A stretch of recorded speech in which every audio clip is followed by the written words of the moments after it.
Louvo a Deus poder estar aqui com vocês nesse tempo de reflexão e pensar um pouco sobre igreja. E eu estava ali ouvindo o Leandro falando e não sei se acontece com vocês isso, mas nós temos pelo menos temos tido um hábito recentemente de estarmos o tempo todo tentando identificar, ver, criticar, apontar os erros, os equívocos, os problemas das diversas igrejas que nós encontramos por aí.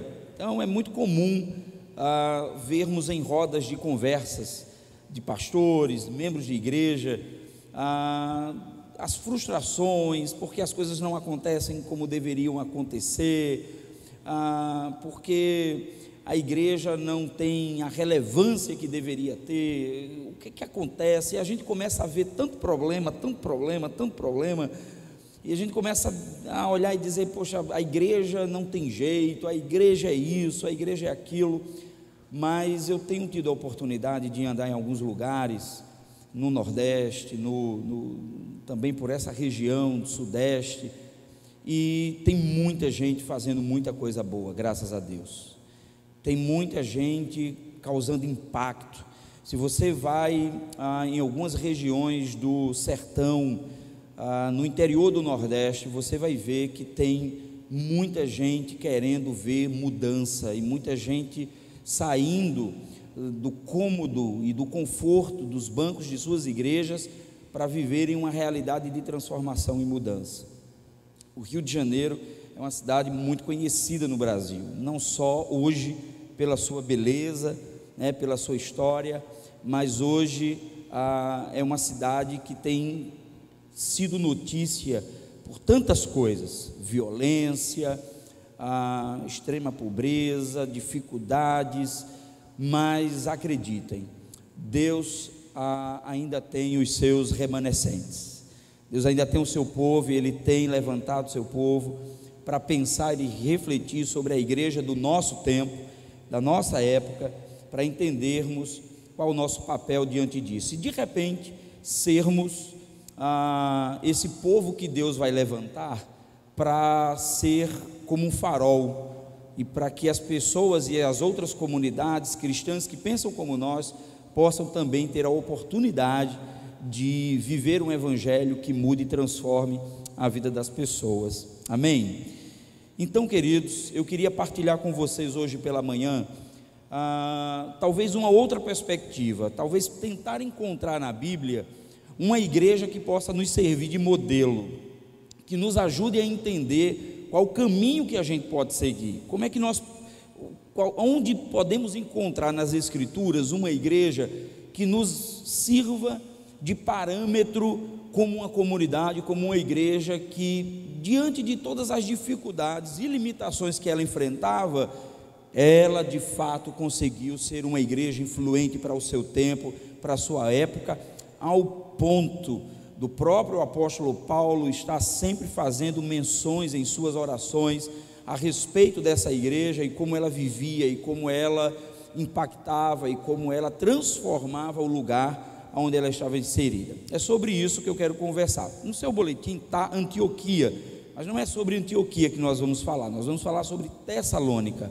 Essa é a igreja que eu quero que você conheça. Antes, porém, é o seguinte: eu estou sempre viajando, não posso estar levando minha família comigo, mas pelo menos trago em foto para que vocês possam ver, né? Então, essa loira bonita é minha esposa, não é isso? Não sei o que foi que ela viu, é graça. Toda vez que eu olho para minha esposa e me vejo, eu creio na graça soberana do Senhor. Creio que Ele é um Deus maravilhoso, porque somente Ele para me dar uma pessoa tão linda e maravilhosa, que cuida tão bem, que é a companheira de todas as lutas, de todos os momentos. Essa jovem é minha nora, chegou agora e já chegou chegando, já quer entrar nas fotos, já família, já quer, entendeu, dizer para que veio. E esse rapaz bonito é o meu filho, que é a minha cara. Também não sei como é que pode isso, mas é uma versão bonita, né? Melhorada. Mas a gente tem um outro filho que se chama Bernardo. Esse menino chegou com 12 anos lá em casa. A gente não conseguiu uma foto mais recente com todo mundo, mas ele chegou lá em casa com 12 anos, órfão de pai e mãe, veio de uma região bem empobrecida da cidade de Natal e muito violenta, e ele foi chegando, e minha esposa teve eclâmpsia, e aí ela teve muita dificuldade depois de ter outro filho, e aí tivemos apenas o Micael, e o Bernardo foi chegando, foi ficando, e hoje já tem 21 para 22 anos, e já está seguindo a vida dele. A gente conseguiu dar a ele perspectiva de futuro, de vida, né? E eu louvo a Deus. E recentemente nós estávamos lá em casa confabulando. Eu ainda não estou na fase do Zé Marcos, que já tem netos, né? Então a gente assim está com aquela sensação de que os meninos estão indo embora, e poxa vida, será quando é que Micael vai dar um neto para a gente? Aí minha esposa está com a história agora de adotar mais uma criança, e aí vamos ver, estamos estudando a possibilidade, se dá certo ou não, porque é o seguinte, a gente viaja, vai para tudo que é canto. Neto é bom porque você brinca depois devolve, toma aí, pega teu menino, vai criar, né? Mas filho não, filho é diferente, e aí estamos estudando essa possibilidade. Essa é a nossa família. Eu queria então conversar com vocês sobre essa comunidade, Igreja de Tessalônica. Agradeço demais a Deus por estar viajando com esses homens, né, com irmãs. Pastora Cimeia, sempre a gente está se vendo, né? Tem conferência da Alfa e a gente está se vendo. Eu sempre tenho o meu coração renovado quando escuto a irmã, seu testemunho. Zé Marcos, que é um modelo, é um exemplo, é uma Tessalônica contemporânea em que eu tenho me espelhado muito, e louvo a Deus pela vida desses irmãos. Valtenci, que é um carioca tentando se tornar um nordestino, né? Mora na nossa cidade ali, ele ainda fala chiando, né? Ainda não pegou o traquejo nordestino, uma vez ou outra ele ainda fala oxente, oxe, que é isso, né? Mas eu louvo a Deus pela vida desses homens. Leandro, Mendes, esses são parceiros aqui, são os parceiros da gente pensar, ficar, né, pensando o que é que nós podemos fazer e podemos ajudar, e como podemos também ser ajudados. Eu queria que você lesse comigo então 1 Tessalonicenses, capítulo 1, e nós vamos ler a partir do verso 2 do capítulo 1 de 1 Tessalonicenses. Como eu disse para vocês, há uma tendência muito grande hoje de ficarmos na busca de identificar, ou muitas vezes ficarmos comentando a respeito ou da igreja brasileira, dos seus desafios, dos seus dilemas, dos seus problemas. E eu tenho visto como Deus tem levantado igrejas e comunidades que têm influenciado muito o nosso Brasil, o interior do nosso Brasil, e tem colaborado com essa sinalização do reino de Deus no mundo hoje, apontando esse reino que logo, logo virá, mas que são igrejas que entenderam que o seu papel é muito mais, um papel que é muito mais abrangente, muito mais amplo do que fazer encontros e reuniões dominicais e semanais. É uma comunidade que se envolve com os problemas reais e objetivos das pessoas. E Tessalônica, portanto, é uma resposta que eu particularmente vinha buscando quando eu pensava em uma igreja como referência. Eu estou pastoreando uma igreja Batista Esperança lá na cidade de Natal há 11 anos, e nesses 11 anos que eu estou pastoreando essa igreja, quando eu cheguei, foi o meu primeiro ministério sozinho, e a primeira coisa que me veio à mente foi ter um ministério relevante, ser uma igreja de fato relevante, uma igreja que crescesse. E quando nós chegamos numa igreja ainda novo, tentando entender como é que é o ministério, fica no nosso coração aquele desejo de encontrar modelos de igrejas que nós podemos seguir. Geralmente olhamos para o Sudeste, olhamos para cidades mais desenvolvidas, de igrejas maiores, e ficamos olhando o que é que elas têm para nos oferecer de algo diferente, de novo, que possa nos ajudar a ser uma igreja que nós sonhamos, uma igreja grande, uma igreja influente. Mas o tempo vai passando e nós vamos percebendo que a dinâmica do ministério, a vida da igreja cotidiana é muito mais do que sucesso. Tem a ver com labuta, tem a ver com o cotidiano, as dificuldades, as lutas diárias, e isso foi ficando mais claro na minha mente, no meu coração, e Deus foi me dando de maneira muito, muito nítida, através da sua palavra, uma referência de igreja que pudesse me ajudar a encontrar esse padrão de igreja, que não fosse apenas um padrão externo, mas algo que de fato tivesse a ver com a vontade de Deus. Eu acho que o maior desafio é sermos uma igreja que faz a vontade de Deus, não a vontade dos nossos projetos pessoais e sonhos pessoais, mas acima de tudo o projeto de Deus. E Deus tem um para cada um de nós. Deus tem um plano especial, e eu acho que o plano mais importante é saber o seguinte: será que eu faço parte do projeto de Deus para o mundo? Será que a minha igreja, ela está dentro desse perfil da igreja que Deus quer? Então, às vezes nós ficamos pensando que nós podemos ter um perfil de igreja próprio, e aí sim nós estamos fazendo a vontade de Deus. Eu acho que tem mais a ver com o fato de se realmente a igreja ela está dentro dos projetos que Deus tem para o mundo, para a realidade hoje. E essa foi a minha reflexão, esse foi o meu pensamento, foi isso que eu comecei a imaginar, se de fato daria certo ou não. Então vamos ler esse texto, e aí a gente discorre sobre algumas questões que nós podemos identificar como referência para as nossas vidas a partir desta igreja. Diz assim então, a partir do verso 2 do capítulo 1, minha versão é a Almeida século 21, ela talvez difere um pouco da sua, se você não tiver essa mesma que a minha. Diz assim então: sempre agradecemos a Deus por todos vós, mencionando-vos em nossas orações, diante de nosso Deus e Pai, lembramo-nos constantemente da vossa fé atuante, do vosso amor prestativo e da vossa esperança bem firmada em nosso Senhor, ou nosso Senhor Jesus Cristo. Irmãos amados de Deus, sabemos que fostes escolhidos por Ele, porque o nosso Evangelho não chegou a vós somente com palavras, mas também com poder, com o Espírito Santo e com absoluta convicção. Sabeis muito bem como procedemos em vosso favor quando estávamos convosco, e vos tornastes nossos imitadores, e do Senhor, recebendo a palavra com alegria que vem do Espírito Santo, mesmo em meio a muita tribulação.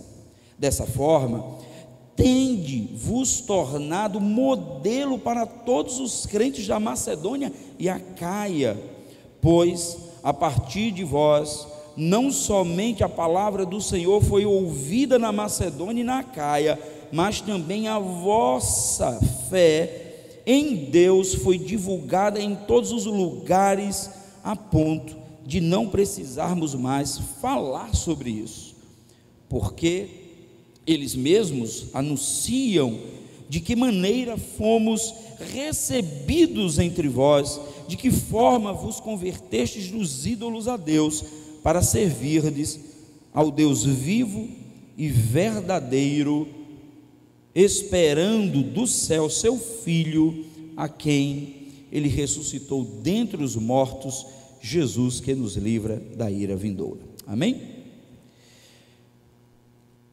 Queria então começar pensando com vocês sobre os motivos, as razões que motivaram o apóstolo Paulo a iniciar essa carta, escrevendo a esses irmãos de Tessalônica, que era uma região muito conhecida. A Tessalônica era a capital da Macedônia, era uma região importante, e Paulo funda esta igreja, planta essa igreja nessa cidade, e logo depois ele escreve para esses irmãos e partilha com eles algo do qual que alegra seu coração. Existe algo nessa igreja que faz com que o apóstolo Paulo pare, pense e na carta, escrevendo a esses irmãos, registre a razão pela qual ele tem tanta estima por eles. Então ele começa dizendo que ele tem, em momentos diários, na verdade, praticamente nós temos aqui uma carta de 3 irmãos que estão intercedendo e orando pela vida dos irmãos de Tessalônica, mas nas suas orações, o apóstolo Paulo, ele afirma que sempre agradece a Deus por todos eles e sempre está fazendo menção nas suas orações da vida desta igreja. Sempre ele está levando diante de Deus, Pai, sempre está lembrando a Deus de maneira constante aspectos da vida desta igreja que parece fazer muita relevância, parece fazer muita diferença, extremamente relevante para a vida daquelas pessoas, ou pelo menos tem admirado demais Paulo pela maneira e a forma como essa igreja tem reagido a todos os problemas e as lutas, e especialmente por ser uma comunidade nova, enfrentando os desafios dessa nova igreja que surge diante de um contexto tão desafiador. Então, essa carta é uma carta que começa com Paulo dando graças a Deus. Então, eu acho que o primeiro aspecto é esse. Poxa vida, se a minha igreja fosse fundada pelo apóstolo Paulo, será que ele escreveria uma carta dizendo: eu dou graças a Deus pela vida de vocês? Sempre eu menciono vocês nas minhas orações. Eu sempre coloco diante de Deus, em orações, a vida de vocês. Vocês têm algo que é diferente, que é novo. Vocês têm algo que ultrapassa os aspectos apenas exteriores. Tem algo diferente em vocês. O espírito de vocês é diferente, a fé de vocês é diferente, a vida, o coração, o amor de vocês não é um amor qualquer, tem algo de diferente na vida de vocês. E eu comecei a pensar, será que se Paulo tivesse fundado a Igreja Batista Esperança, será que quando ele escrevesse uma carta, ele escreveria uma carta alegre com a minha igreja, feliz com a maneira como ela vive? Então Paulo tem algumas razões pelas quais ele constantemente leva diante de Deus a vida dessa igreja. Existem algumas razões pelas quais ele intercede por ela, ele ora por esta igreja. Vocês viram agora aqui no início, com a palavra do Leandro, ele quase que passou um retrato dos desafios que a igreja enfrenta aonde ela está localizada, as dificuldades. Vocês perceberam, e talvez vocês devem saber disso, que quanto mais vulnerável é a região, quanto mais vulnerável é o bairro, mais parece ter igreja. Quanto mais violento é o bairro, mais igreja tem. E eu acho que essa pergunta que ele fez, ela é extremamente relevante. Ora, por que é que todo esse sal não tem capacidade de transformar e de salgar? Porque tanta comunidade cristã e você não consegue perceber as mudanças e as transformações. Eu acho que a igreja de Tessalônica, ela nos ajuda, ela nos aponta algumas possibilidades e algumas atitudes pelas quais nós podemos pensar e refletir e dizer: chegou a hora de agir. Não dá mais para ficar parado no tempo, não dá mais para ficar esperando, não dá mais para ficar olhando a vida passar e a gente se resumir a cultos, a celebrações que são bons, que são tempos maravilhosos. Eu adoro o culto, eu adoro estar na minha igreja, mas que o evangelho é muito mais do que isso. Ele é muito mais poderoso do que simplesmente para ter a capacidade de reunir pessoas para assistir cultos. Então, um primeiro aspecto que nós identificamos que motiva o apóstolo Paulo a ter um coração tão agradecido a Deus pela igreja de Tessalônica é pela razão da fé desses irmãos. Ele diz, talvez eu acho que é a revista corrigida ou a revista atualizada, ela vai falar de fé operosa. Essa versão ela diz fé atuante. O primeiro aspecto que faz com que Paulo ore pelos irmãos de Tessalônica é que a fé dos irmãos de Tessalônica não era apenas e exclusivamente uma fé intelectual, uma fé do crer que Deus existe, uma fé do crer que Deus pode curar, uma fé de que Deus pode restaurar, de que Deus pode salvar, mas uma fé que tinha uma relação muito íntima com a ação, com a atividade, com aquilo que nós fazemos. Por isso que é interessante a palavra grega que ele usa para operosidade ou para atuante, é uma palavrinha grega que é usada na própria Bíblia para se falar de trabalho, de ação. Olha só que coisa interessante, Paulo está dizendo, é ele que diz: diante de nosso Deus e Pai, lembramo-nos constantemente da vossa fé atuante, de uma fé que trabalha, irmãos, de uma fé que labuta, de uma fé que não é construída apenas nos bancos das nossas congregações, mas de uma fé que é vivida no dia a dia, lá fora, com os desafios, com os problemas reais das pessoas. Eu sou pastor de uma igreja de periferia, e é muito interessante você perceber que tem dias que chegam pessoas para assistir o culto, ou pessoas que chegam para participar de qualquer programação da igreja, que muitas vezes não teve o que comer durante o dia. Então eu chego no domingo à noite e começo a pregar para essas pessoas, falando sobre a importância delas terem fé, sobre a importância delas acreditarem que Deus é o Todo-Poderoso, é o Senhor que resolve todos os problemas das nossas vidas, mas de repente não ter a sensibilidade de que o que Deus está esperando é que essa minha fé, que essa fé poderosa se transforme em algo que mude a vida dessa pessoa. É tirar a minha fé da nuvem e trazer a minha fé para a vida real e objetiva daquela pessoa. É dela dizer assim: poxa, eu acredito em Deus porque Deus está usando você. Eu acredito em Deus porque Deus está usando a sua igreja, porque a sua igreja está mudando a minha realidade.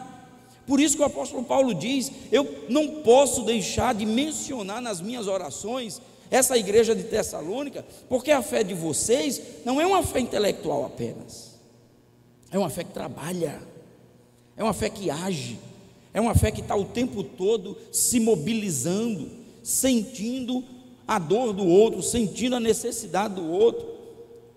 Meus irmãos, eu não sei se você consegue enxergar a fé desse ponto de vista, pelo menos é dessa forma que o apóstolo Paulo enxerga a fé dos irmãos de Tessalônica. Então, uma primeira decisão que eu tomei foi a seguinte: eu preciso ter uma igreja em que a sua fé não esteja baseado apenas nas experiências do culto. Eu preciso estar numa comunidade, numa igreja, em que sua fé seja construída, desenvolvida, a partir, acima de tudo, da necessidade real das pessoas, e que essa fé seja capaz de dar respostas para a vida daqueles que ainda não conseguem ter esperança, porque às vezes você tem pessoas que estão vivendo dentro das nossas igrejas, sentando nos nossos bancos, mas que não têm esperança nenhuma. Parece que a esperança dela se resume a algo invisível, do qual ela ainda não consegue acessar. Eu acredito que a igreja ela tem um papel importante. O papel é apontar para as pessoas que a sua fé é uma fé que trabalha, que é uma fé que age, que muda a vida das pessoas, que transforma a vida das pessoas. Mas olha, você sabia, não é só por uma fé operosa que o apóstolo Paulo ele ora e agradece a Deus pelos irmãos de Tessalônica. Mas esses irmãos, eles não só tinham uma fé que trabalhava, mas eles tinham um amor prestativo ou abnegado. E é interessante porque essa palavra, ela é uma palavra que é usada para trazer a ideia de sofrimento. É algo que nos angustia, é algo que nos tira do conforto. É um amor que não é apenas o amor da escola, quando você é alfabetizado e a professora está ali ensinando sobre substantivos, e ela está dizendo que existem substantivos próprios e comuns, e de repente o substantivo abstrato, e de repente o amor ela categoriza como um sentimento, como algo abstrato do qual você não mensura, do qual você não mede. Preste atenção, o amor dos irmãos, aliás, esse é o amor que é pregado nas Escrituras, é um amor que não se resume a aspectos unicamente emocionais. Nós estamos falando de amor que sofre. Na minha comunidade, as pessoas, apesar de ser uma igreja plantada dentro de um conjunto habitacional na periferia da cidade, a igreja era conhecida como uma igreja de pessoas que não se envolvia com ninguém. Os vizinhos da igreja não gostavam dos crentes da igreja, eles não gostavam da gente, eles achavam a gente um bando de gente metida, besta, dizia que a gente, era arrogante. E aí você começa a perceber e vai descobrindo que a sua igreja, ela é boa para os crentes, ela é boa para os irmãos que estão na igreja, mas ela não tem influência nenhuma na vida das pessoas que estão do lado. O vizinho não gosta, o vizinho do lado, o vizinho de frente, ninguém gosta, ninguém admira, ninguém olha e diz assim: que igreja legal, que igreja bacana, eu quero ir um dia no culto dessa igreja para ver como é que é. Essas pessoas são amorosas, elas andam aqui na rua e falam com a gente, nos cumprimentam. Não, definitivamente nós não éramos essa igreja. O nosso amor estava muito mais pautado dentro de um emocional, sabe aquele amor na hora do louvor, que o irmão está lá dizendo: agora saia do seu lugar e abraça seu irmão e diga que o ama em nome de Jesus. Era algo que era sempre da boca para fora. E os irmãos de Tessalônica são lembrados nas orações do apóstolo Paulo por terem um amor que se fadiga. E a gente começa a receber na nossa igreja, através do nosso instituto, eu falo dele daqui a pouco, a gente começa a receber gente do qual a gente nunca esperava receber dentro da nossa igreja. Então a gente começa a receber o irmão ou o menino que não tem dízimo para dar, para um menino piolento, catarrento. E você sabe o que é amar gente assim? Eu me lembro que uma vez toda a nossa história começou com um rapaz que era viciado em drogas, e esse rapaz, ele procurou a igreja dizendo que queria ajuda, e foi quando Deus começou a mobilizar o coração da igreja pela importância de se envolver e se preocupar com a vida do outro. E eu disse para o pessoal: peça ele para vir num culto de domingo à noite aqui. E você sabe, culto de domingo à noite numa igreja só entra a galera bem vestida, não é verdade? Num culto de domingo à noite ninguém vai permitir que qualquer pessoa entre. Então, um viciado em droga, num estado lamentável, deplorável que ele se encontra, dificilmente ele vai se sentir confortável em entrar numa igreja como as nossas. E aí o rapaz, eu disse: peça ele para vir. E eu me lembro quando o Creginaldo atravessou a rua e veio ao meu encontro, dava para identificar claramente pelo seu estado que ele era a pessoa. Eu olhei para ele, eu estava na porta. Geralmente eu estou na igreja à noite desse jeito, eu fico na porta, às vezes as pessoas nem sabem, nem me identificam como pastor da igreja, e eu olhei e disse: você é o Creginaldo? Aí ele olhou assustado e disse: sou. E aí eu fui lá, dei um abraço nele no meio da rua, disse: vem cá, entra aqui, tem um lugar bacana para você aqui, para você sentar. E aí sentamos ele de uma maneira confortável, sem né, expor muito ele, e aí terminou o culto, fizemos uma mobilização, internamos esse rapaz passou 6 meses internado, se recuperou, aí teve uma recaída. Nessa recaída eu liguei para ele, e para conversar, e dizer: e aí, meu amigo, o que foi que houve, cadê você, está precisando de ajuda? E começamos a conversar. Você sabe o que esse rapaz me disse? Ele disse assim: pastor, nada na minha vida mais me chamou a atenção, nada me trouxe uma sensação de pertencer a alguém do que o dia e quando eu cheguei na porta da sua igreja e eu nunca tinha recebido o abraço de um homem na minha vida, e o Senhor me abraçou no meio da rua. Aquilo marcou a minha história, aquilo marcou a minha vida. Sabe, irmãos, às vezes é bom abraçar quem cheira como a gente, quem tem o nosso cheiro, quem penteia o cabelo como a gente penteia, quem escova os dentes como a gente escova,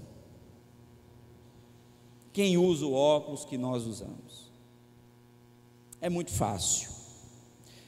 O problema é podermos viver o Jesus que, ao invés de começar seu ministério no centro religioso do seu templo, Jerusalém, ele resolve ir para Nazaré e depois se muda para Cafarnaum. Difícil é você curar leproso, tocar no caixão. Difícil é você tocar nos olhos do cego. Isso é complicado, porque o que a gente gosta é do momento bacana, do momento bom. Então esse é um desafio para a vida das nossas igrejas, é um desafio para a minha igreja, é amor abnegado. Eu queria muito que o apóstolo Paulo pudesse escrever uma carta para a minha igreja dizendo assim: eu dou graças a Deus pela vida de vocês, porque vocês têm uma fé que trabalha e têm um amor abnegado. Mas esses irmãos não só tinham amor, gente, eles eram crentes, eles tinham esperança na volta de Jesus, eles acreditavam que um dia o Senhor iria implantar definitivamente seu reino, e que um dia nós seríamos parte desse projeto da implantação do seu governo nesse mundo. Eu tenho uma impressão, veja, é uma impressão que eu tenho, que no fundo, é melhor acreditar que nós vamos para o céu, do que acreditarmos que Deus vai implantar o seu reino na terra. É mais confortável, ninguém, pergunta a uma pessoa que tenha um juízo no seu lugar, e pergunte a ele: Deus é governador do mundo? Deus é rei do mundo? Até nós que somos crentes temos dúvidas sobre isso, porque o que nós acreditamos é um negócio mais transcendental, um negócio mais assim, esse negócio de Jesus estar no seu trono, governando, e que um dia ele vai implantar definitivamente o seu governo nesse mundo, e que haverá justiça, equidade, e que a igreja, ela precisa hoje dar sinais desse reino de justiça. Se a gente não acredita, é como se a gente vivesse uma fantasia, e estivéssemos concentrando todos os nossos esforços para o céu. Só tem um problema, é que ninguém quer morrer. Ninguém quer morrer, todo mundo. Eu sou de origem assembleiana, eu conheço muitos hinos da harpa cristã, e eu me lembro que tinha um hino na harpa cristã que começava dizendo assim: ó, quão saudosa lembrança tenho de ti, ó Sião, terra que eu tanto amo, pois é do meu coração. Você está pensando o quê, rapaz? Que eu não conheço essas coisas da Assembleia, não. Viu?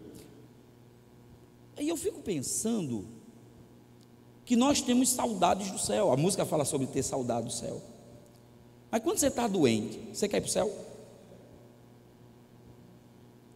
Você vai para o médico diz: você está com câncer terminal, já está metastáse, já passou para tudo que é canto. Agora é o seguinte, meu amigo, você só vai ter 3 meses de vida. a gente se desespera.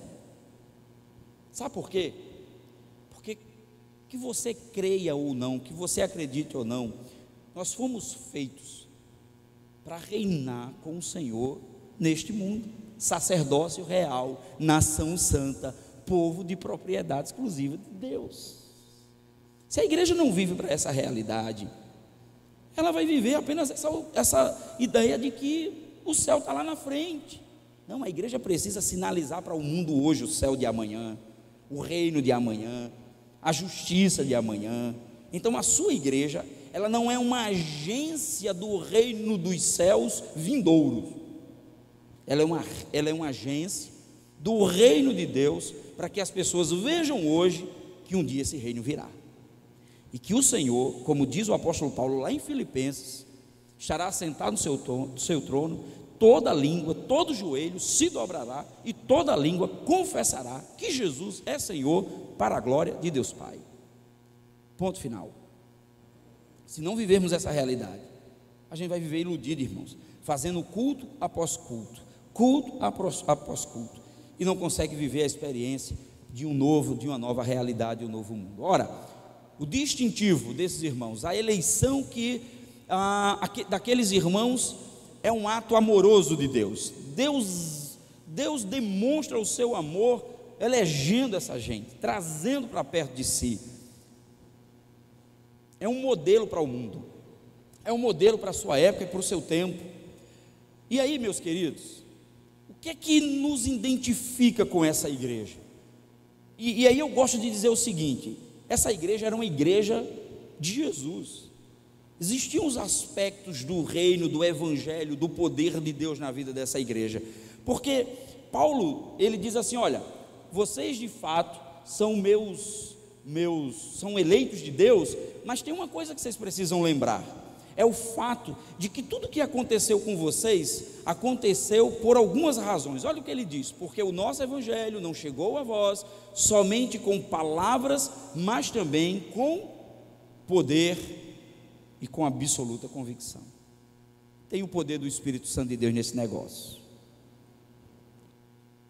É coisa de crente, mudança, amor abnegado, fé operosa, esperança. Não é coisa de ONG, não, é coisa de crente, coisa da igreja. A igreja precisa pensar sobre isso, e essas coisas acontecem da perspectiva do poder do Espírito de Deus. É revestida desse poder, não de um poder que me faz ser um super-homem, que não vai ter doença, que pode botar a mão e tudo vai se dar. Não, é o poder para ter uma fé que trabalha, é o poder para ter um amor que labuta, que sofre, para ter uma esperança. É para isso que Deus lhe deu poder. Ser-me-eis testemunhas e recebereis o poder do Espírito Santo. Ser-me-eis testemunha. Interessante que a palavra para testemunha é a palavra que dá origem para martírio. Testemunha significa: as coisas não podem ser tão fáceis quanto você imagina que sejam, tem que ter luta. E aí, queridos irmãos, diante de uma comunidade que estava vivendo dias tão difíceis, porque é isso que o apóstolo Paulo, ele registra as dificuldades e as lutas, porque no verso 6 ele vai falar sobre isso, né?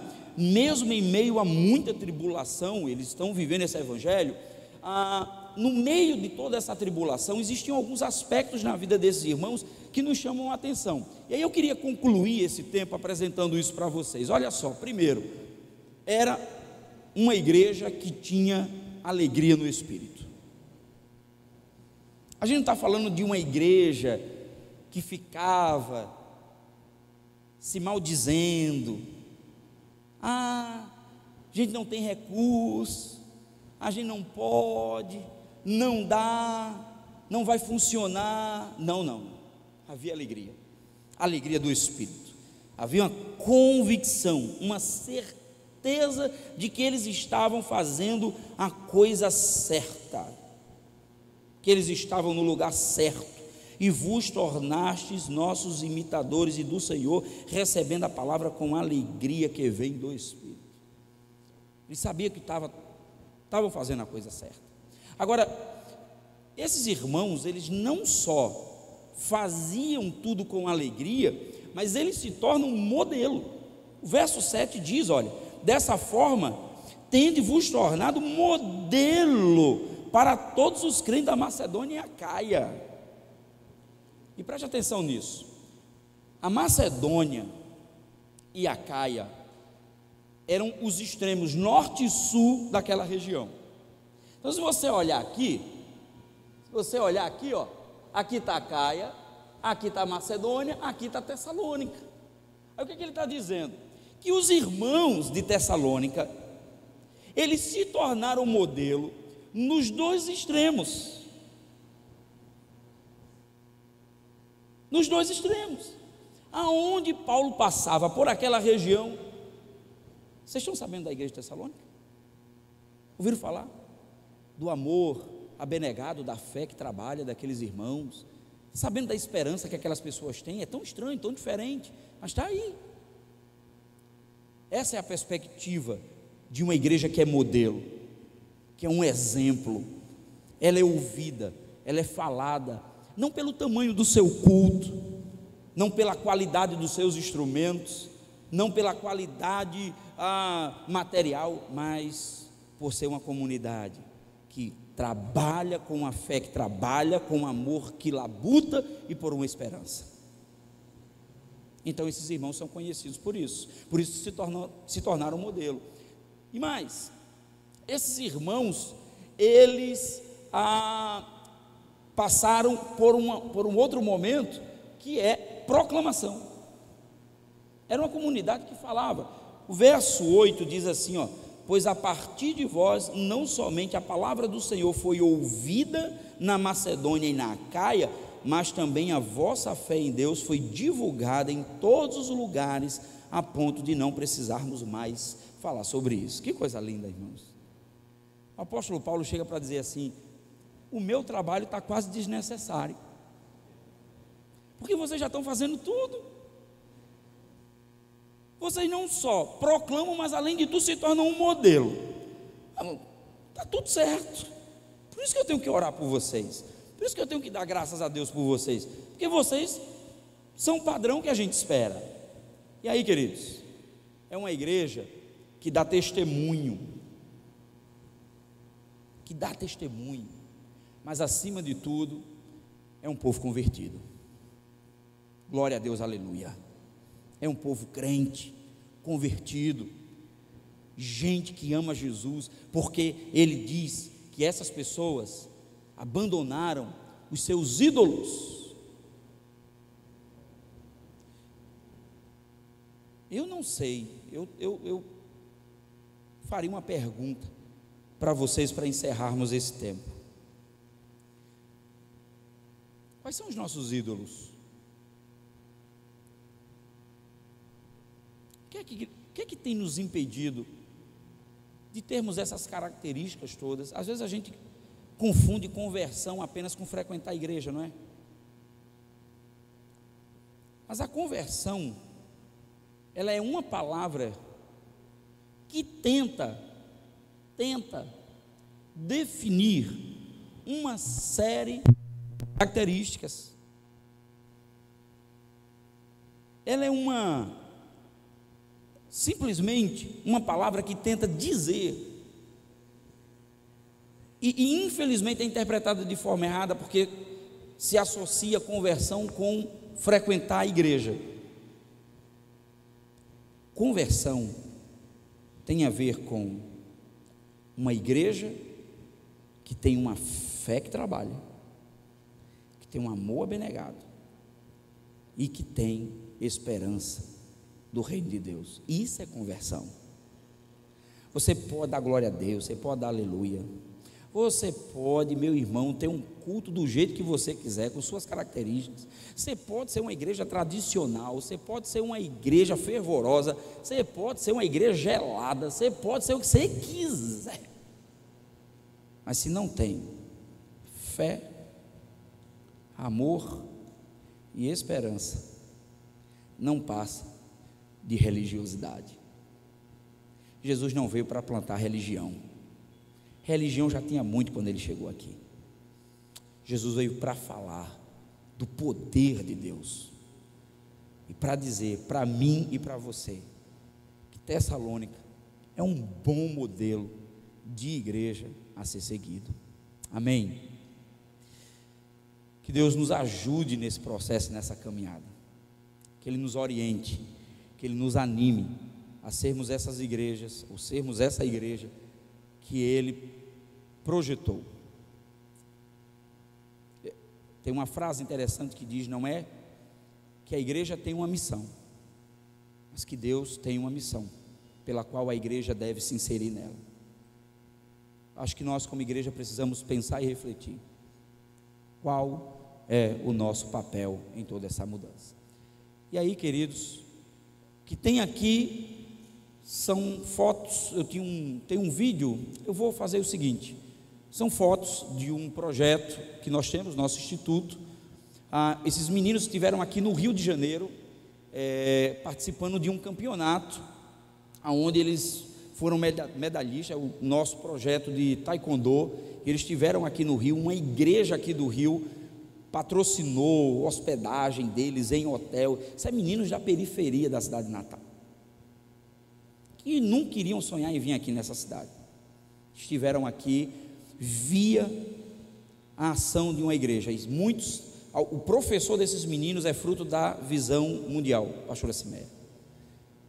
O professor, lá num bairro muito carente da cidade de Natal. E aí tem um videozinho de 2 minutos, e eu encerro com esse vídeo. Tem um rapaz da igreja que é o menino da mídia. Ele teve uma ideia, fez um vídeo e colocou esse vídeo do nosso instituto na internet. Aí a rede de cinema Movicon viu o vídeo no Face da igreja. E aí entraram em contato e perguntaram: olha, tinha como vocês diminuírem esse vídeo? Ele está muito grande, era um vídeo de 5 minutos. Aí o rapaz disse: tem como, porque nós queremos colocar ele como trailer nas sessões durante um período aqui nos cinemas lá na cidade de Natal.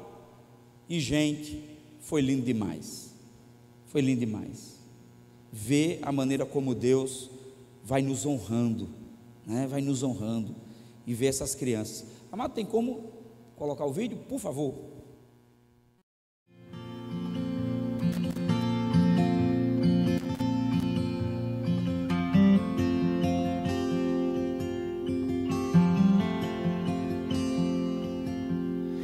Cedo me acorda a oração, é o coração que tá apertado para ver um mundo diferente da notícia repetida da televisão. Eu me pergunto onde é que foi, alguém me explica por favor, onde é que foi que nós desaprendemos a viver em união. Quero ver mudar, mas se eu aqui só esperar, eu sou um deles, sou só um deles. Minha oração só é real transformação se começar em mim. Haja mais amor a começar em mim, amor que eu tanto quero ver a começar em mim, a começar em mim. Quem me perceber, que antes possa me reconhecer, me descrever em teu amor.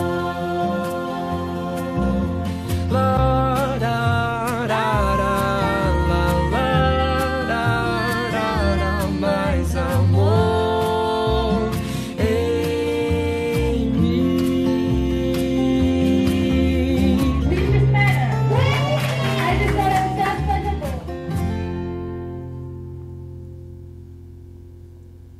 É isso, meus irmãos.